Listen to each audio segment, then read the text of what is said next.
Good afternoon guys, मैं हूं doctor Yogesh सोटवाल, आपका ज्योग्राफी का एजुकेटर हूं। सीयूईटी का जो यहाँ पे डोमेन है उसमें हिमालय एजुकेशन हब पर आपका हार्दिक स्वागत है। मैं यहाँ पे ज्योग्राफी के बारे में अपन बात करने वाले हैं। ज्योग्राफी अगर सब्जेक्ट की अगर बात करें अपन देखें तो ज्योग्राफी सब्जेक्ट यहाँ पे डोमेन स्पेसिफिक सब्जेक्ट है। आपका डोमेन स्पेसिफिक सब्जेक्ट क्या है? ज्योग्राफी की अपन बात करने वाले हैं।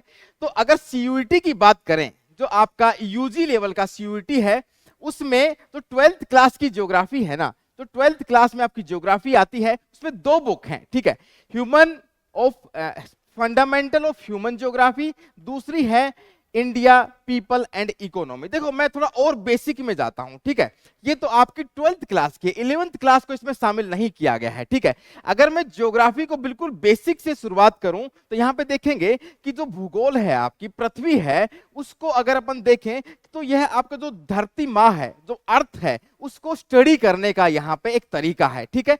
उसको उस सब्जेक्ट में, ज्योग्राफी में, तो यहाँ पे दो वर्ड, मैं बिल्कुल बेसिक से चल रहा हूं, आप ध्यान से सुने, फिर अपन पूरा का पूरा यहाँ पे सिलेबस को यहाँ पे डिस्कस करने वाले हैं। कौन कौन सी चीजें हैं, एक एक टॉपिक में यहाँ पे एक्सप्लेन करके आपको बताऊंगा, ठीक है। तो अगर अपन सबसे शुरुआत करें तो ये आपकी पृथ्वी है, अर्थ है, जिसको अपन धरती माँ भी बोलते हैं। तो ये आपका अर्थ है, ठीक है। अर्थ है आपकी पृथ्वी, ठीक है। पृथ्वी के बारे में अपने को स्टडी करनी है। तो यहां पे देखो जियोग्राफी जो वर्ड है, जियोग्राफी, ठीक है, दो वर्डों से मिलकर बना हुआ है, लैटिन वर्ड जियो और ग्राफिया, ठीक है। यहां पे जियो और दूसरा आपका है ग्राफिया। मैं एकदम बिल्कुल से बेसिक से आपको बता रहा हूं बेटा, है ना।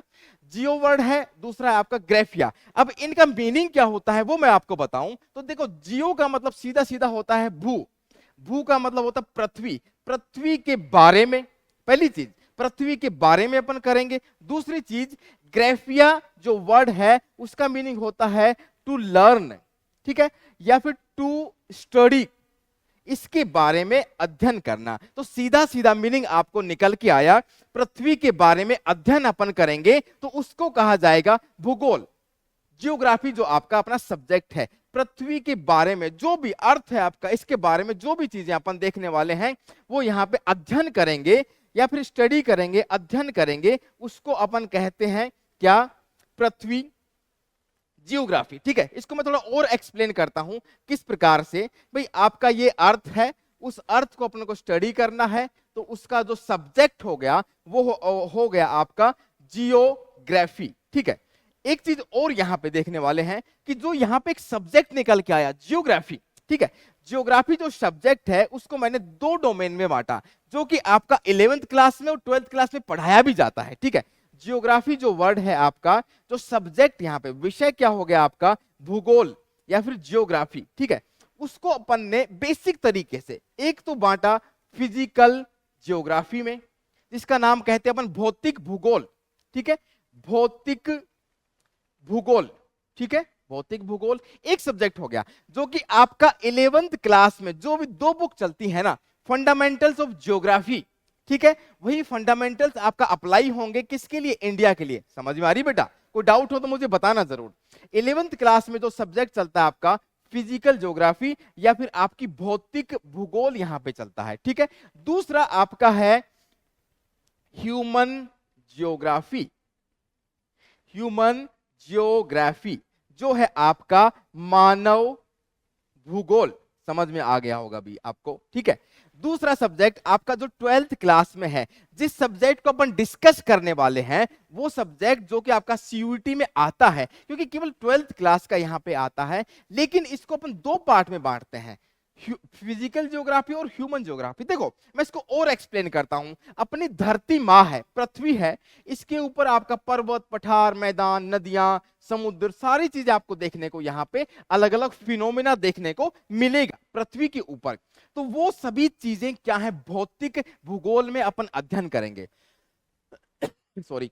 तो भौतिक भूगोल में आपका पर्वत है, पठार है, प्लेट्यूज हैं, आपकी रिवर्स हैं, ओशियंस हैं, सभी का स्टडी अपन किस में करेंगे? फिजिकल ज्योग्राफी में, जिसको कहा जाता है जियोमॉर्फोलॉजी भी कहा जाता है, ओशियनोग्राफी भी कहा जाता है। समुद्र के बारे में अपन पढ़ने वाले हैं तो समुद्र विज्ञान।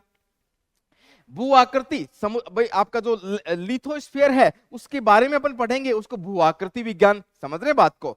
पर्यावरण के बारे में पढ़ेंगे तो पर्यावरण भूगोल, सभी के सभी सब्जेक्ट हैं आपके किस में आते हैं, फिजिकल ज्योग्राफी में। आपने पढ़े भी होंगे 11th क्लास में, आपने बेटा सबने पढ़े होंगे ये चीजें, ठीक है। लेकिन अपना कंसर्न अभी यहाँ पे ये है कि मानव भूगोल। अब देखो अपन क्यों पढ़ रहे हैं, कोई पूछेगा सर जियोग्राफी पढ़ क्यों रहे हैं, भाई सीयूटी का एग्जाम में आएगा नहीं, या फिर आपका 12th क्लास में आपका सब्जेक्ट है, मार्क्स है, पास होना है नहीं। देखो बात तो सच है कि भाई आपका सब्जेक्ट रखा हुआ है इसलिए आपको मार्क्स लाने हैं, आपको क्लासेस पास करनी होगी, लेकिन उससे भी ज्यादा ये जरूरी है कि भाई जो पढ़ा लिखा इंसान है, अवेयर्ड पर्सन है, अगर उसकी बात करें तो अगर उसको ज्योग्राफी के बारे में नहीं पता तो भाई कहेंगे कि तुमको अधूरा ज्ञान है, समझ रहे बात को। तो ज्योग्राफी के बारे में उसको पता होना चाहिए। तो फिजिकल ज्योग्राफी के बारे में अपन ने पता किया जैसे भाई 11th क्लास में, लेकिन 12th क्लास की अगर अपन बात करें तो 12th क्लास में क्या होगा कि मानव भूगोल। अब जो भी यहाँ पे ये फिजिकल फिनोमिना है, ठीक है, प्लेट्यूज हैं, PLATEAU, प्लेट्यूज हैं, ठीक है, प्लेन एरिया है, मैदानी क्षेत्र है, रिवर्स है, ठीक है, ओशियंस हैं। अब ये अपने ह्यूमन बीइंग के क्या काम आ सकते हैं, जो भी फिजिकल फिनोमिना है वो ह्यूमन बीइंग के, अपने मनुष्यों के क्या काम आएगा, तो उसी हिसाब से मानव ने अपनी मर्जी से, अपने स्वार्थ के लिए, समझ रहे बात को, मैं एक ऐसा कड़वा सा वर्ड यूज कर रहा हूं, अपने स्वार्थ के लिए, भाई स्वार्थ है भी नो डाउट, अपन पानी पीते हैं, जो मैंने कपड़े पहने हैं वो प्रकृति ने ही मुझे दिए हैं, खेती अपन करते हैं, तो ये सभी एक्टिविटी, ये सभी चैप्टर्स अभी मैं डिस्कस करने वाला हूं ह्यूमन ज्योग्राफी में, ठीक है। तो अपने 12th क्लास में ये चीजें पढ़ते हैं ह्यूमन ज्योग्राफी के आपके फंडामेंटल्स। देखो वापस आ जाते हैं, फंडामेंटल्स ऑफ ह्यूमन ज्योग्राफी, ठीक है, ह्यूमन ज्योग्राफी के फंडामेंटल्स। दूसरा है आपका इंडिया का human geography, people and economy, India की। अब देखो ह्यूमन ज्योग्राफी में जो सब्जेक्ट आपके आते हैं वो आपको देखो क्या आएगा, भाई ह्यूमन की पॉपुलेशन के बारे में पढ़ना, ह्यूमन की इकोनॉमी के बारे में पढ़ना, ह्यूमन क्या क्या एक्टिविटीज करता है, प्राइमरी एक्टिविटी, सेकेंडरी एक्टिविटी, ये सभी चीजें अपन किस में पढ़ेंगे, आपका ह्यूमन ज्योग्राफी में ही पढ़ेंगे, जो चीज मैंने यहां पे समझाने की कोशिश की है। अब मैंने दो डोमेन बना दिए, लेकिन डोमेन अपने काम आएगा कौन सा, यही वाला जो आपका ह्यूमन ज्योग्राफी वाला डोमेन है, वही अपने एग्जाम में आएगा। उसी सब्जेक्ट को, उसी विषय को अपन यहाँ पे सिलेबस को डिस्कस करने वाले हैं ह्यूमन ज्योग्राफी को। दो इसकी बुक हो गई, ठीक है, इसको अपन डिटेल में बात करते हैं। मैं हूं डॉक्टर योगेश शूटवाल, मैं यहाँ पे PhD हूँ, डॉक्टरेट हूँ, और यहाँ पे यूनिवर्सिटी के साथ भी जुड़ा हुआ हूँ, और आप लोगों के साथ में भी यहाँ पे बातें करने के लिए मैं हाजिर हुआ हूँ। तो बिल्कुल शुरुआत अपन करते हैं एकदम बेसिक से। 12th क्लास में देखो आपकी पहली यूनिट है, ये सेकंड यूनिट है। पहले यूनिट में जो आपका सीयूईटी में पूछी जाएगी 12th क्लास में, वो है आपका human geography, nature and scope. समझ रहे हैं बात को, जो आपका मानव भूगोल है उसकी प्रकृति कैसी है, उसमें अपन पढ़ेंगे क्या, ठीक है। स्कोप का मतलब यहाँ पे क्या होता है कि मानव भूगोल के भाई डोमेन में क्या क्या चीजें अपन पढ़ने वाले, इसका स्कोप कितना दूर तक जाता है। समझ में आ रही बात बच्चा, बेटा जो भी डाउट होता प्लीज मेरे को बताते रहना, ठीक है। ह्यूमन ज्योग्राफी का इंट्रोडक्शन, बेसिकली मैं कहूं तो ये हो गया आपका इंट्रोडक्शन, ठीक है। इंट्रोडक्शन ह्यूमन ज्योग्राफी का कुछ हद तक मैंने दे भी दिया है, लेकिन यहां पे इसको एक्सप्लेन अपन पूरा का पूरा करने वाले हैं। सेकेंड यूनिट है आपकी पीपल। अब देखो ह्यूमन ज्योग्राफी नाम हो गया तो ह्यूमन बीइंग जो अपना मानव है, पीपल है, उसी की तो बातें करने वाले हैं। तो पीपल हो गया आपका, ठीक है, मानव, लोग जिसकी अगर बात करें अपन मानव, ठीक है, ह्यूमन बीइंग की, उसकी बात करने वाले हैं। तो देखो चार इसमें चैप्टर, 1 2 3 4 चार chapter. Population of the world, distribution, density and growth, जो पूरी की पूरी दुनिया है, जो विश्व की जो जनसंख्या है उसका वितरण, कहां कहां पे कितनी जनसंख्या यहाँ पे फैली हुई है, तो उसका वितरण के बारे में, किस जगह पे उस पॉपुलेशन का घनत्व ज्यादा है, डेंसिटी ज्यादा है, उसके बारे में अपन बात करेंगे, और उसकी ग्रोथ कैसे है। मतलब ये हुआ कि भाई देखो फिजिकल और ह्यूमन ज्योग्राफी दो मैंने डोमेन अलग अलग बताए हैं ना, उनके अगर उनकी अपन बात करें तो उनमें भी बहुत सारे अलग अलग सब्जेक्ट हैं। ज्योग्राफी कोई छोटा सब्जेक्ट नहीं है, ठीक है, ज्योग्राफी आपका कोई छोटा सब्जेक्ट यहाँ पे बिल्कुल भी नहीं है। तो इसलिए यहाँ पे देखो ह्यूमन ज्योग्राफी में सबसे पहला बात आती है किसकी, उसकी पॉपुलेशन कितनी है, ठीक है। दूसरी चीज पॉपुलेशन में change, special pattern and structure, जो आपका जनसंख्या है उसमें परिवर्तन किस प्रकार से हो रहे हैं। स्थानिक परिवर्तन, स्थानिक परिवर्तन होता है किसी स्थान विशेष पे, भाई इंडिया की पॉपुलेशन इतनी तेज गति से बढ़ रही है, लेकिन यूरोप की पॉपुलेशन किसी किसी कंट्री में घट रही है। आपने देखा भी होगा 12th क्लास में, समझ रहे हैं? रूस की, जापान की जनसंख्या किस किस प्रकार से, उसकी संरचना क्या है, ठीक है। Determinants of the population change, अब इस पॉपुलेशन में परिवर्तन के कौन कौन से कारक हैं, निर्धारक कारक कौन कौन से हैं, समझ में आ रही बात में? दूसरा चैप्टर आपका ये हो गया। तीसरी बात, एज सेक्स का रेशो, आयु और लिंग का अनुपात। देखो यहां पे ग्राफ बना के अपन बात करते हैं जिसको पिरामिड भी कहा जाता है, एज सेक्स का पिरामिड भी कहा जाता है इसको, एज सेक्स पिरामिड, ठीक है। पिरामिड मतलब कि इस प्रकार से इसको डिसाइड किया जाता है। तो ये भी अपन डिटेल में पढ़ेंगे। आयु और लिंग का क्या संबंध है यहाँ पे, उसका रेशियो अपन देखने वाले हैं। रूरल अर्बन कंपोजिशन, ग्रामीण शहर में कितनी जनसंख्या रहती है, कितनी पॉपुलेशन ग्रामीण एरिया में रहती है, आपका रूरल एरिया में कितनी पॉपुलेशन आपका अर्बन एरियाज में रहती है, समझ में आ रही बात? और वो क्यों रहती है वो भी अपन बात करेंगे। भाई ह्यूमन बीइंग शहरों में क्यों रहना चाहता है, वहां की फैसिलिटी ज्यादा है, तो ये सभी चीजें अपन डिस्कस करने वाले हैं। ग्रामीण शहरी की संरचना 1 2 3। चौथा आपका चैप्टर है ह्यूमन डेवलपमेंट कंसेप्ट, ठीक है। ह्यूमन डेवलपमेंट, अब बात ह्यूमन की ही हो रही है, मानव की हो रही है, तो उसका विकास कैसे होगा, उसका डेवलपमेंट कैसे होगा, समझ में आ रही बात? तो उसका कंसेप्ट कौन कौन से हैं, तो यहां पे कंसेप्ट यूज होता है HDI, ह्यूमन डेवलपमेंट इंडेक्स, किस कंट्री की कितनी रैंक है उसमें, ये सभी अपन बातें यहां पे करते हैं। सेलेक्टेड इंडिकेटर्स, उसके संकेतक कौन कौन से हैं, ह्यूमन बीइंग हेल्दी रहेगा तो अच्छा है, डेवलपमेंट है उसका। ह्यूमन बीइंग पढ़ा लिखा है तो अच्छी बात है, तो ये एजुकेशन, हेल्थ, ये सभी इंडिकेटर्स हैं। उसके पास एम्प्लॉयमेंट है कि नहीं, ये सभी उसके इंडिकेटर्स हैं, ठीक है। इंटरनेशनल कंपैरिजन, अब अंतरराष्ट्रीय स्तर पे तुलना भी की जाएगी, किस कंट्री का डेवलपमेंट इंडेक्स ज्यादा है, किस कंट्री का डेवलपमेंट इंडेक्स कम है, समझ में आ रही बात? तो ये सभी चीजें यहाँ पे बात की जाएगी सेकेंड वाली यूनिट में। आगे बढ़ते हैं। थर्ड यूनिट है आपकी पूरी की पूरी एक यूनिट है, अलग अलग चैप्टर्स हैं, लेकिन एक भाषा में मैं बोलूं इसको तो ह्यूमन की एक्टिविटीज। ह्यूमन बीइंग कोई भी काम यहाँ पे करता है, ठीक है। ह्यूमन बीइंग जो मानव है कोई भी काम यहाँ पे करता है, तो उसमें क्या होता है कि अलग अलग प्रकार की एक्टिविटीज हैं। भाई एम्प्लॉयमेंट के लिए, भाई कोई भी ह्यूमन बीइंग है तो कोई ना कोई एक्टिविटी करेगा, या तो वो पढ़ाने जा रहा है, जैसे मेरी तरह मैं एक टीचर हूं तो आप लोगों को पढ़ाता हूं, ये मेरा काम है। कुछ लोग खेती करने जाते हैं, कुछ लोग बिजनेस करते हैं, कुछ लोग रिसर्च करते हैं, शोध करते हैं, तो ये एक्टिविटीज सभी अलग अलग हो गई। कुछ लोग यहाँ पे ड्राइवर हैं, टैक्सी चलाते हैं, कुछ लोग ट्रेन चलाते हैं, कुछ पायलट हैं, तो ये एक्टिविटीज हैं। लेकिन सभी एक्टिविटी क्या एक जैसी हैं क्या? बिल्कुल भी नहीं है। उनका ही कैटेगराइजेशन यहां पे किया गया है उस पूरे चैप्टर में। उनका कैटेगराइजेशन का मतलब क्या हुआ कि देखो कुछ एक्टिविटीज प्राइमरी एक्टिविटीज हैं, कुछ सेकेंडरी हैं, कुछ टर्सरी हैं और क्वार्टरली। प्राइमरी मतलब प्राथमिक, द्वितीयक, तृतीयक और चतुर्थक, ठीक है। तो ये एक्टिविटीज आपकी हैं, तो ये आपकी 4 भागों में इसको बांट दिया है। अब प्राइमरी एक्टिविटीज में क्या क्या चीजें आएंगी उनके बारे में डिस्कस अपन करते हैं।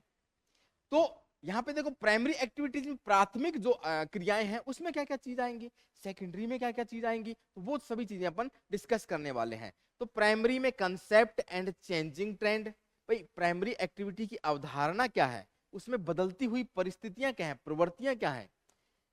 Gathering, pastoral, mining, subsistence agriculture, modern agriculture, people engaged in the agriculture and allied activities, some examples from the selected countries. देखो अब मैं बात करने वाला हूं इनके कैटेगराइजेशन की, इनके विभाजन की।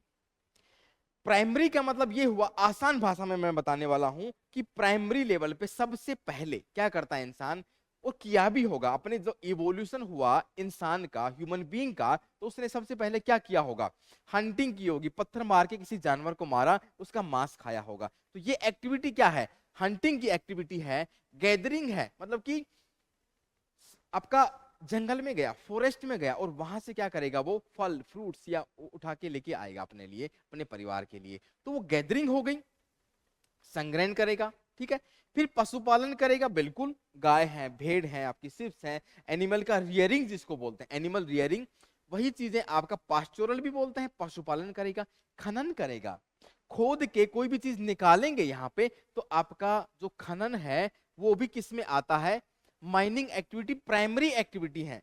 मतलब अगर मैं आसान भाषा में बोलूं तो प्राइमरी एक्टिविटीज है ना आपकी, तो प्रकृति से रॉ मटेरियल जो भी अपने को लेना है, डायरेक्टली लेना है सीधे तौर पे, वो आपका होता है सारी की सारी एक्टिविटीज प्राइमरी एक्टिविटीज। ठीक है, और कौन कौन सी, निर्वाह कृषि। निर्वाह कृषि यहाँ पे होती है सबसिस्टेंस एग्रीकल्चर।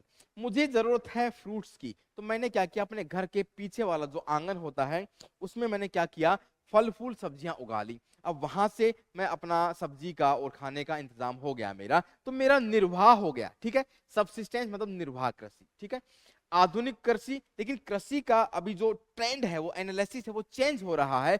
आधुनिक कृषि यहाँ पे आ जाएगी। कृषि और संबंध एक्टिविटीज, अब एग्रीकल्चर से संबंधित बाकी एक्टिविटीज हैं वो भी प्राइमरी लेवल पे ही आएंगी। समझ में आ रही बात। फिर उसके साथ में अपन कुछ एग्जाम्पल्स लेंगे कुछ चयनित देशों के सॉरी, अपन कुछ यहाँ पे एग्जाम्पल्स यहाँ पे लेंगे किसके, एग्रीकल्चर के और प्राइमरी एक्टिविटीज के, वो चीजें अपन पूरा डिस्कस करने वाले हैं। ठीक है, द्वितीय गतिविधियां, सेकेंडरी एक्टिविटीज। ठीक है, इसमें क्या होगा, देखो मैं आसान सी भाषा में बोलता हूं कि प्रकृति से अपन कोई चीज अपने रॉ मटेरियल निकाला, ठीक है, खेती की या फिर माइनिंग किया, तो उससे अपन ने रॉ मटेरियल निकाला। अब उस रॉ मटेरियल का, जैसे कि आपका अनाज है, ठीक है, अनाज से अपन क्या करेंगे कि उसका रूप परिवर्तन करेंगे, उससे ब्रेड बनाएंगे। तो ब्रेड कहाँ पे बनेगी, आपका उद्योगों में बनेगी, इंडस्ट्रीज में बनेगी। तो सेकेंडरी जो एक्टिविटीज है ना, वो रूप परिवर्तन कर देंगी, आपका ट्रांसफॉर्मेशन करेंगी रॉ मटेरियल का। दूसरी चीज, माना कि अपन ने माइनिंग से कोई यहाँ पे आयरन ओर निकाला, ठीक है, अपन ने जो लोहो का अयस्क निकाला, अब उसे लोहा बनाना है। भाई कभी आपने सुना है क्या, प्रकृति में अपन गए, माइनिंग अपन ने की और अपने को इतनी बड़ी लोहे की या फिर सोने की कोई सिल्ली मिल गई या फिर स्लैब मिल गई, ऐसा कभी नहीं होता है। उनको इंडस्ट्रीज के थ्रू ही यहाँ पे निकालना होता है, प्रोसेस करना होता है।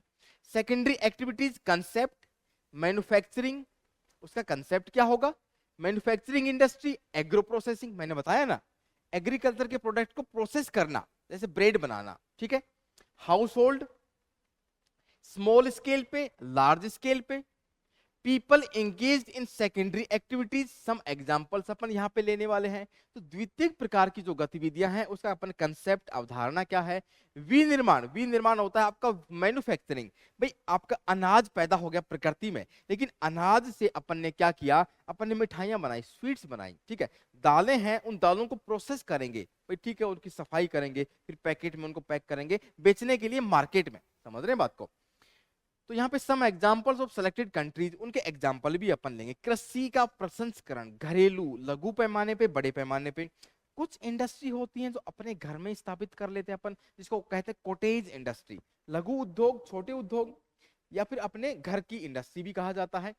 द्वितीयक गतिविधियों से लगे लोग हैं जो भी यहाँ पे अपन उसके एग्जाम्पल यहाँ पे लेंगे। ठीक है, जो भी एग्जाम्पल हैं उसके लेने वाले हैं। ठीक है, तीसरा यहां पे है टर्सरी एक्टिविटीज, तृतीयक प्रकार की गतिविधियां। ह्यूमन की एक्टिविटीज पढ़ रहे हैं अपन ह्यूमन ज्योग्राफी में, ध्यान रखें। तो कंसेप्ट इसका देखेंगे, ट्रेड, व्यापार, transport, communication, services, people engage in the tertiary activities. Tertiary activities, some examples from the selected countries. अब देखो, एग्रीकल्चर हो गया, इसको अपन ने इंडस्ट्री में कन्वर्ट कर दिया, उद्योग धंधों में बनेंगे, ये प्राइमरी। फिर इंडस्ट्री लगाएंगे तो अपना सेकेंडरी। उसके बाद में जो प्रोडक्ट अपना पैदा हुआ है तो उसको अपन मार्केट में भेजेंगे।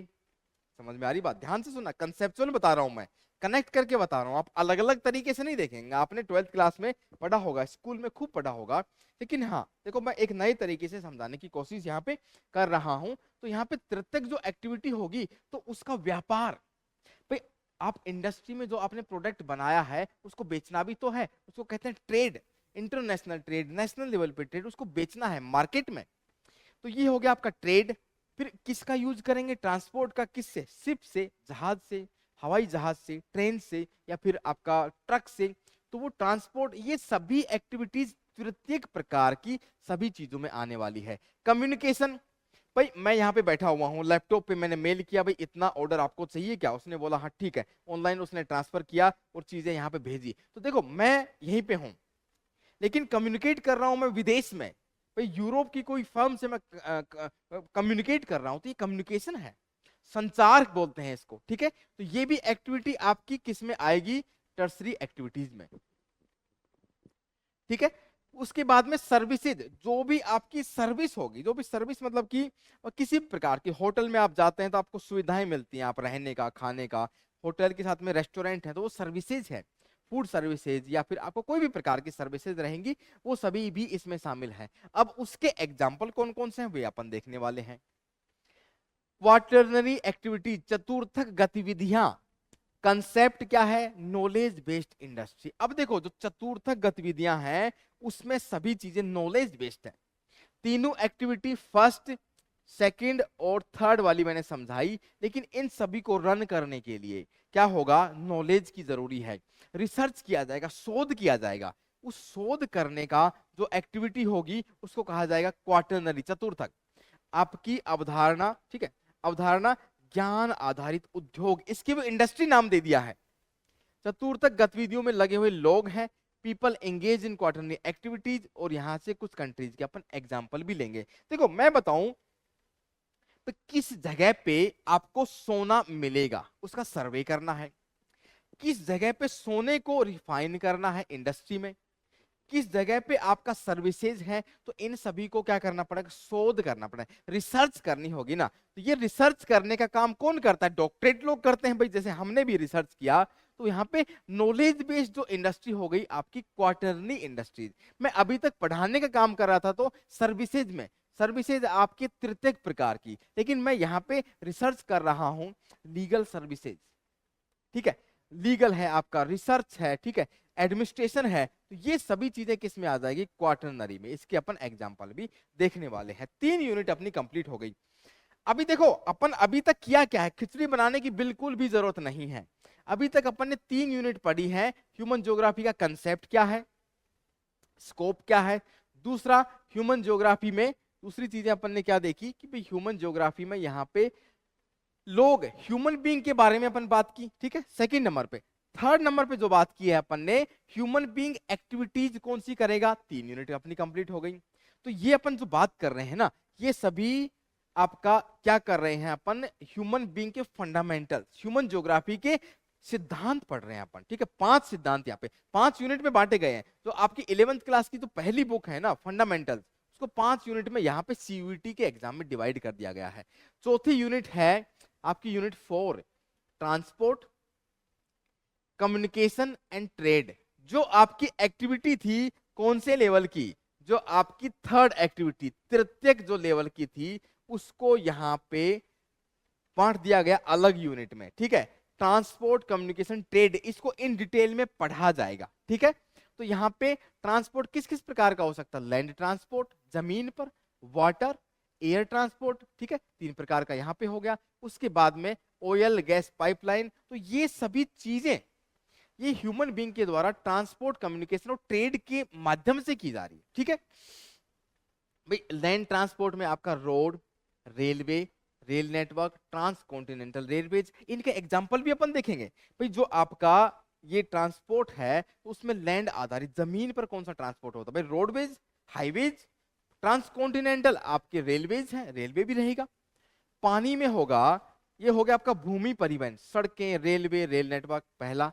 दूसरा आपका water network, water transport, inland waterways और मेजर ओशन रूट। अब देखो जो वाटर ट्रांसपोर्ट है आपका जल परिवहन है, 2 प्रकार से हो सकता है। पहला तो किसी नदी में, भाई कोई एक देश है उसमें कोई नदी बहती है, जैसे यमुना नदी, गंगा नदी, आपका ब्रह्मपुत्र नदी, इनमें होता है, इंडिया में भी होता है, उसको कहा जाता है नेशनल वाटरवेज। आपने पढ़ा भी होगा national waterways first, national waterways second, आपने पढ़ा होगा 12th क्लास में।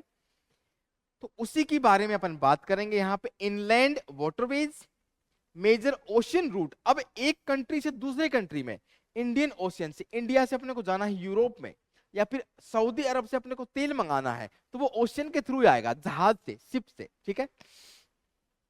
Air transport, intercontinental air roads, तो यहाँ पे वायु परिवहन अंतर महाद्वीपीय वायु मार्ग, भाई यहाँ से दिल्ली से सैन फ्रांसिस्को की यहाँ पे अपने को फ्लाइट पकड़नी है, दिल्ली से अपने को आपका मेलबोर्न की ट्रेन पकड़नी है जहां पे जाके अभी क्रिकेट का मैच देखना है ऑस्ट्रेलिया में, समझ रहे हैं? तो ये हो गया आपका एयर ट्रांसपोर्ट। ओके, फिर उसके साथ ही साथ और चीजें भी यहाँ पे आने वाली हैं। कौन कौन सी चीजें हैं? एक मिनट में पानी पी लेता हूं थोड़ा।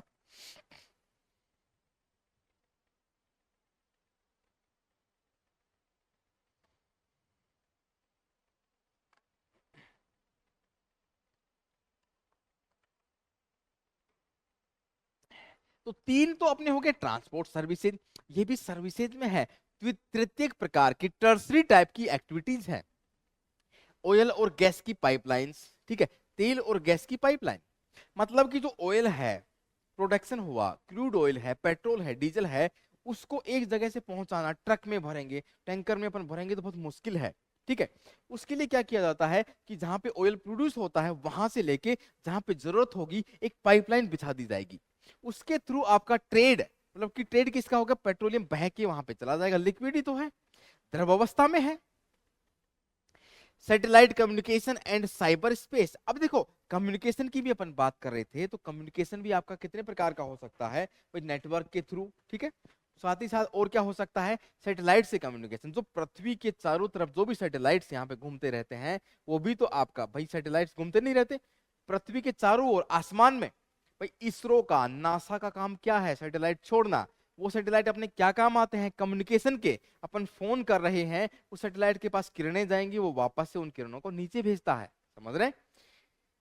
तो उपग्रह का संचार और साइबर स्पेस। साइबर स्पेस का मतलब है पूरा का पूरा आपका इंटरनेट की जो दुनिया है वो साइबर स्पेस है।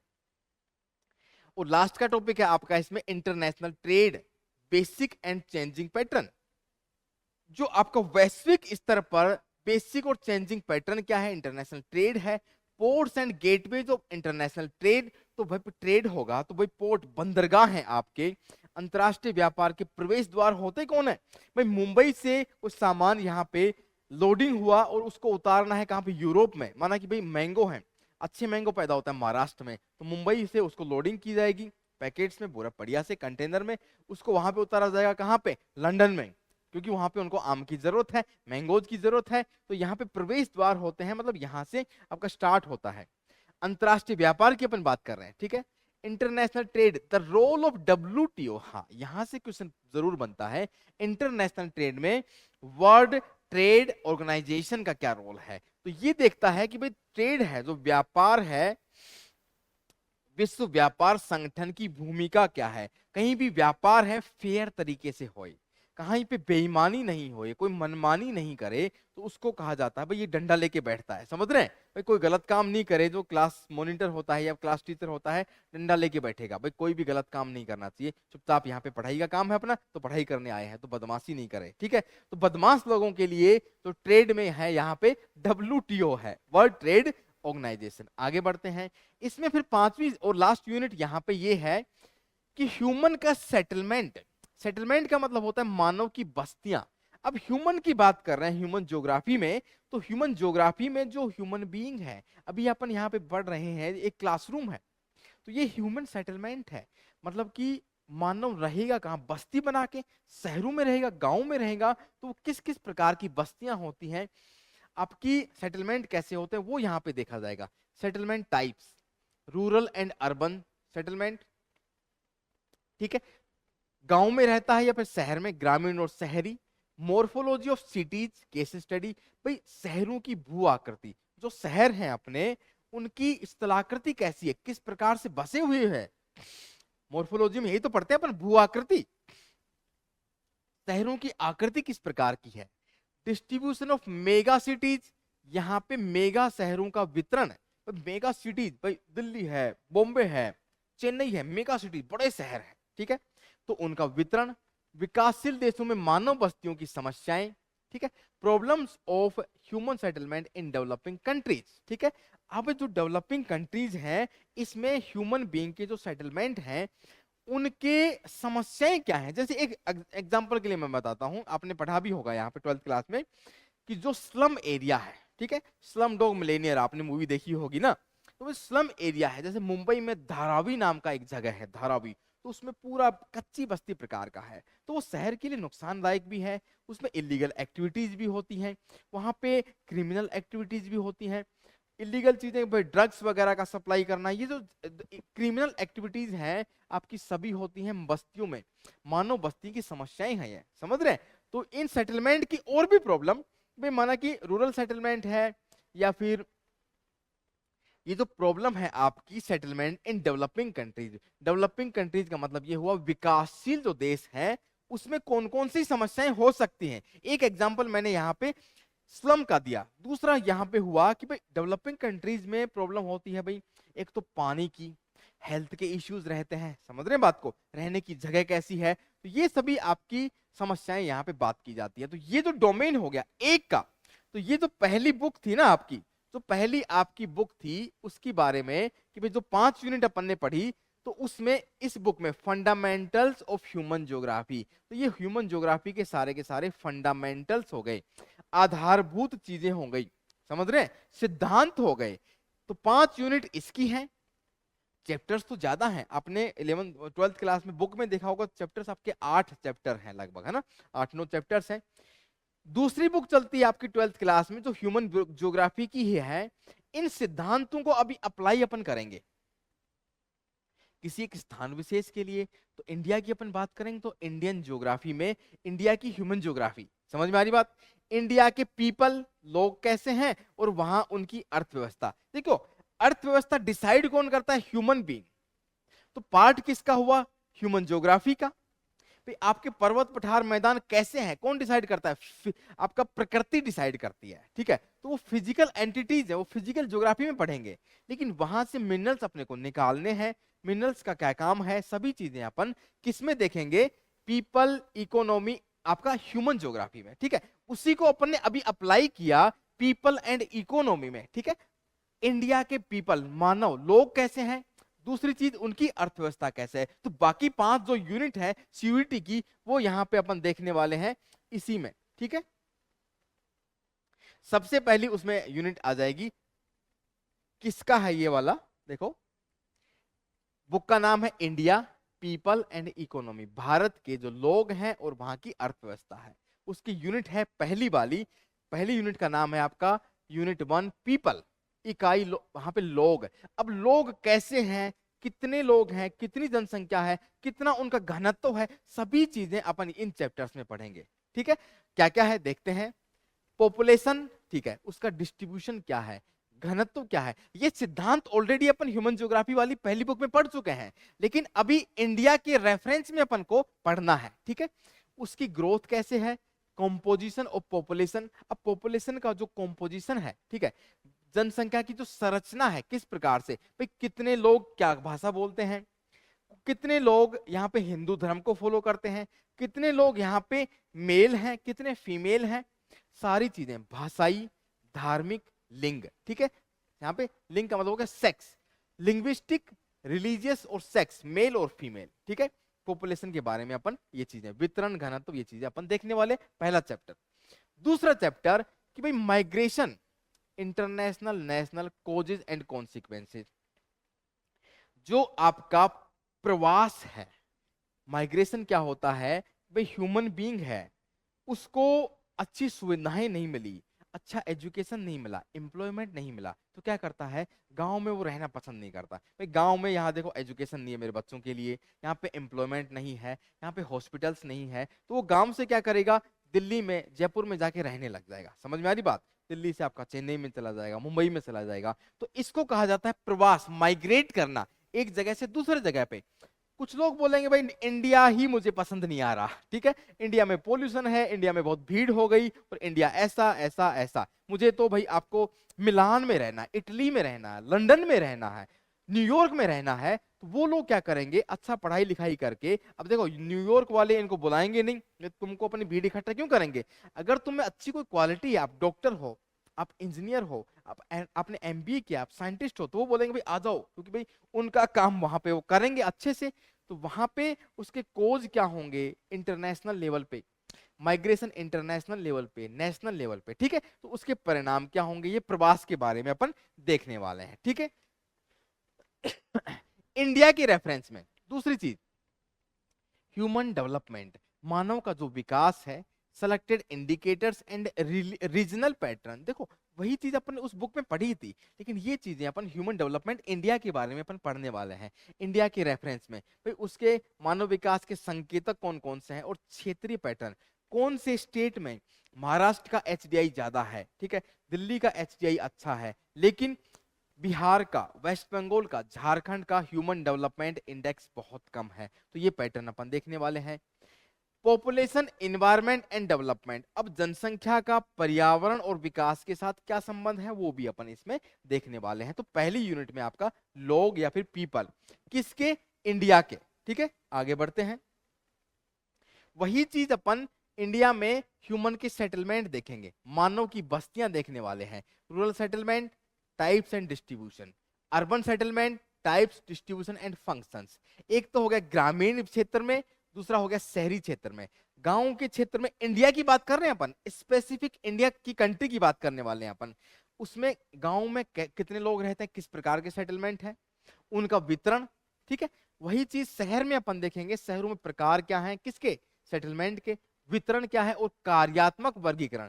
फंक्शनल क्लासिफिकेशन का मतलब यह है कि भाई शहरों में लोग रहते हैं, जैसे यहाँ पे अपन लोग शहरों में रहते हैं, लेकिन करते क्या हो तुम, काम क्या करते हो। जैसे मेरा काम है कि पढ़ाना, ठीक है, दूसरा एक और मेरा छोटा भाई है, उसका काम है इंजीनियर है, वो पढ़ाना, उसका काम है इंजीनियरिंग का काम करना। पिताजी हैं हमारे, वो प्रोफेसर हैं, तो उनका काम है भी पढ़ाना है, ठीक है। तो अलग अलग प्रकार के लोग क्या क्या काम कर रहे हैं, किसी का बिजनेस है, कोई यहाँ पे ड्राइवर है, कोई टैक्सी चलाता है, सभी चीजें, तो उनका फंक्शनल क्लासिफिकेशन, कार्यात्मक वर्गीकरण भी यहाँ पे देखने वाले हैं सेकंड यूनिट में। थर्ड यूनिट है आपकी यूनिट 3, इकाई 3, वो क्या है आपकी, रिसोर्सेज एंड डेवलपमेंट, ठीक है। ये आपके संसाधन और विकास। अब देखो किसी भी ह्यूमन बीइंग का विकास है, डेवलपमेंट है, वो बिना रिसोर्सेज के नहीं हो सकता, ठीक है, उसको रिसोर्सेज की जरूरत पड़ती ही पड़ती है। तो इंडिया में कौन कौन से रिसोर्सेज कितने कितने हैं, वही चीज अपन यहाँ पे देखने वाले हैं। समझ में आ रही है ना बात, कोई डाउट हो तो आप मुझे बता देना, ठीक है। सबसे पहले लैंड रिसोर्सेज, भाई आपका भूमि संसाधन, भूमि जरूरी है। General land use, agricultural land use, major crops, agriculture development and आपकी उसकी प्रॉब्लम्स, कॉमन पॉवर्टी रिसोर्सेज।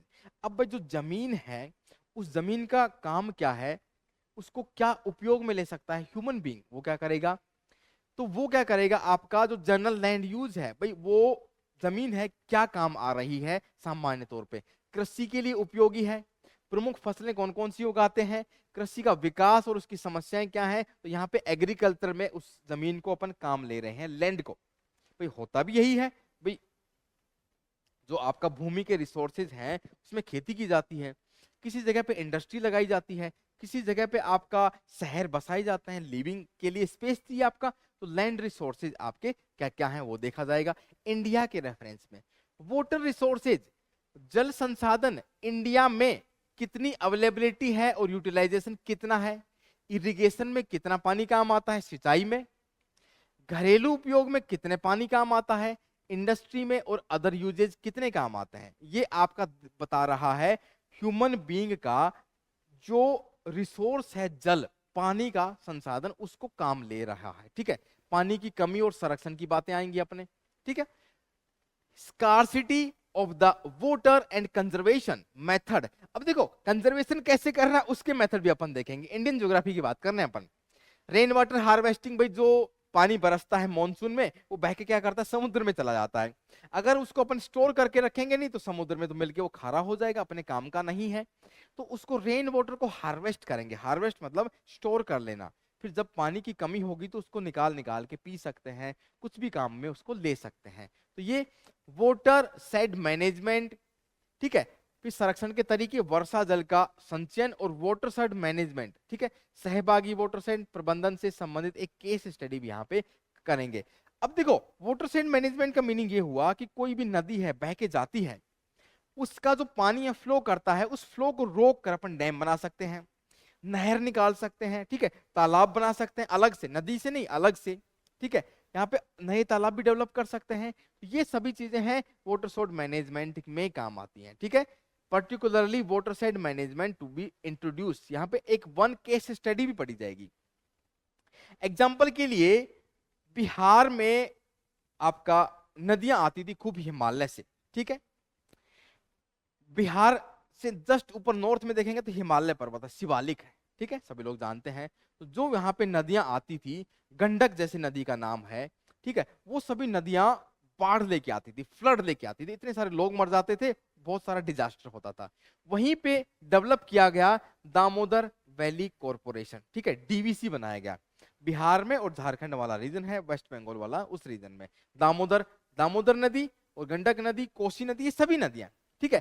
तो अभी यहाँ पे इस वाटर साइड का मैनेजमेंट कर दिया गया। अब यहाँ पे बड़ी इंडस्ट्री लग गई है, नहरें बन गई हैं, तालाब बन गए और आपका बाकी चीजें, इससे बिजली भी बन रही है, ठीक है। तो ये वाटर साइड का मैनेजमेंट का बेस्ट एग्जांपल है। और भी केस स्टडी होगी तो अपन यहाँ पे देखेंगे। तो 3 यूनिट ये हो गई आपकी।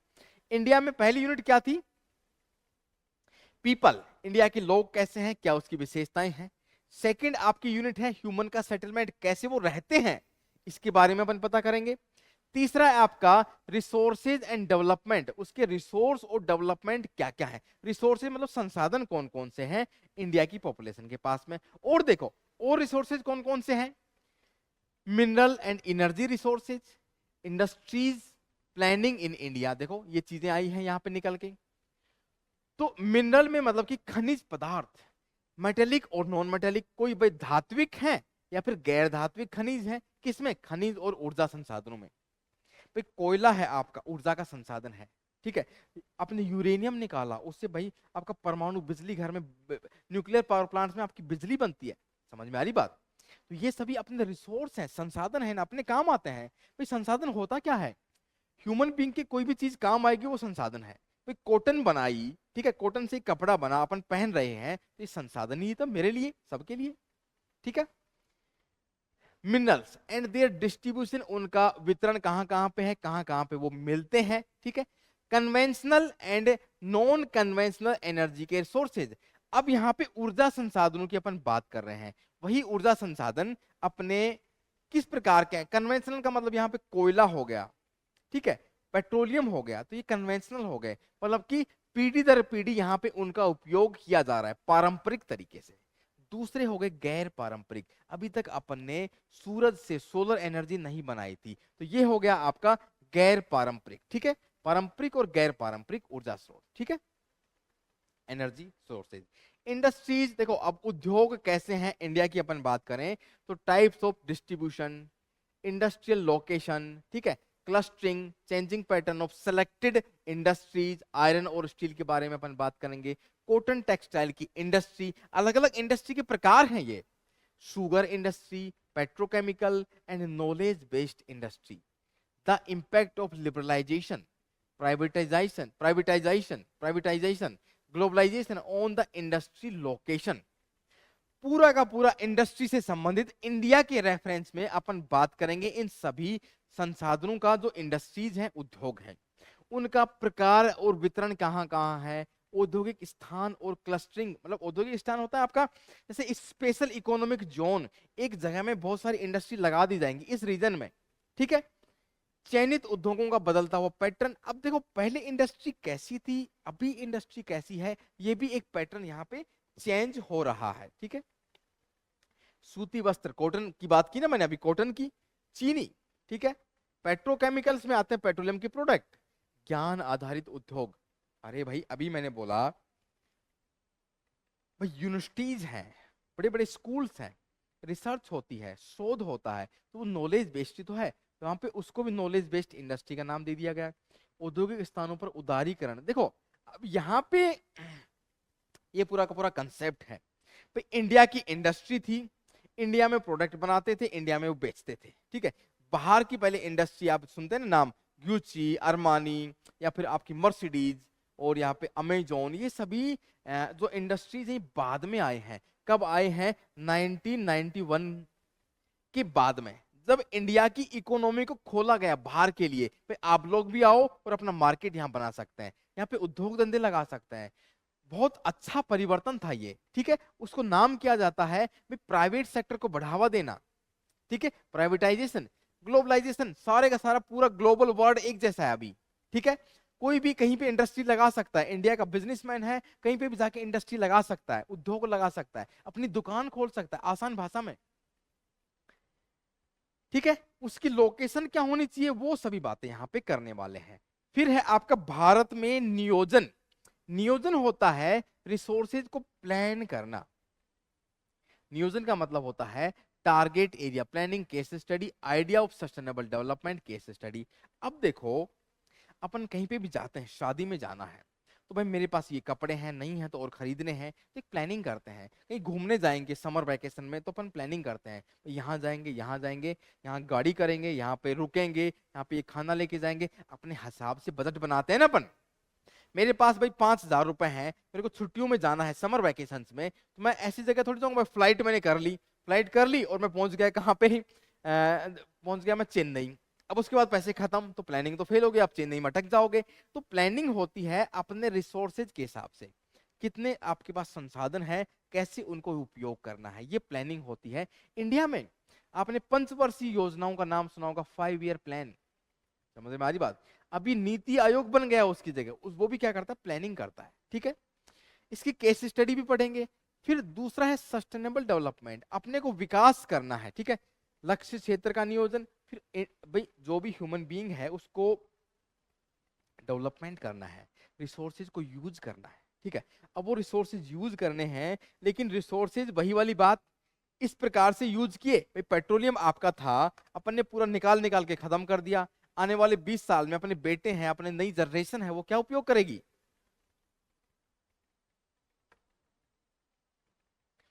वो डेवलपमेंट आपका सस्टेनेबल नहीं हुआ, वो तो बिखर जाएगा 1 मिनट में।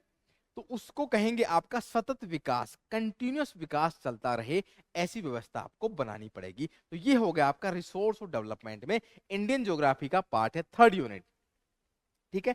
अभी अपन आते हैं 4th यूनिट में, उसमें क्या है, transport, communication and international trade. India के रेफरेंस में अपन पढ़ने वाले हैं इसको, ठीक है। Transport and communication, road, railways, waterways, airways, oil and gas की pipeline, national electric grids, electric grid होता है आपका विद्युत का जो ग्रिड होती है, communication networking, radio, television, satellite and internet, सभी चीजें परिवहन संचार इंडिया के रेफरेंस में अपन पढ़ने वाले हैं। वे कौन कौन से हाईवेज हैं, रेलवे मार्ग कौन कौन से हैं, जल मार्ग कहाँ है, वायु मार्ग कहाँ कहाँ पे हैं, तेल और गैस की पाइपलाइन है, जैसे आपने नाम सुना होगा HBJ, हजीरा, विजयपुर, और यहाँ पे HPJ पाइपलाइन है, ठीक है, जगदीशपुर, ठीक है।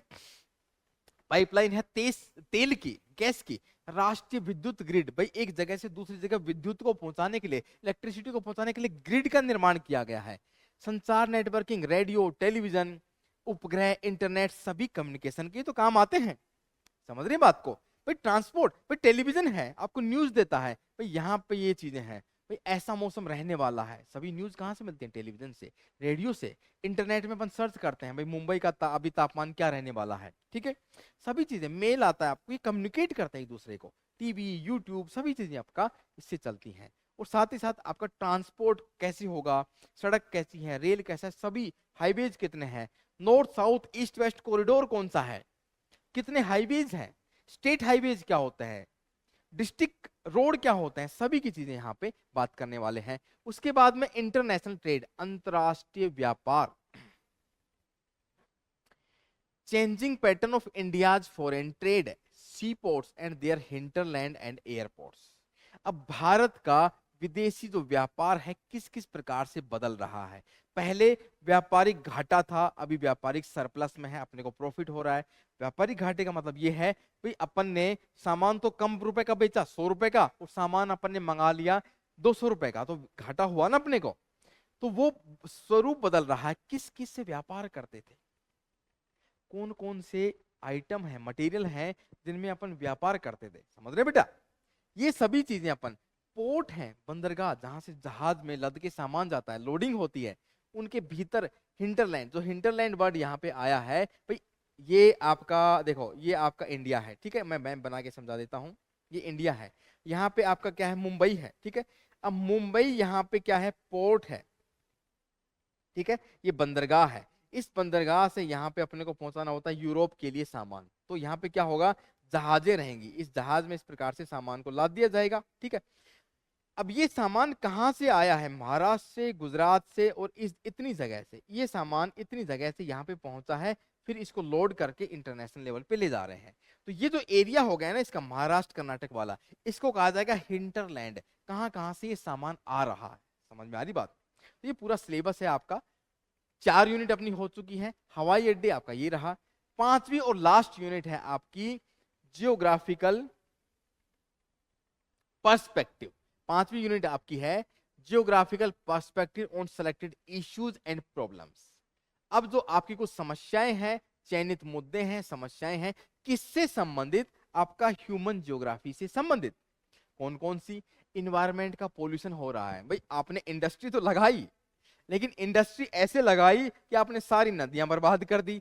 दिल्ली का AQI इतना ज्यादा हो गया, सांस लेने में दिक्कत हो रही है, बच्चों के हार्ट हैं और आपका जो लंग्स हैं वो खराब हो रहे हैं, तो ये समस्याएं पैदा हुई है।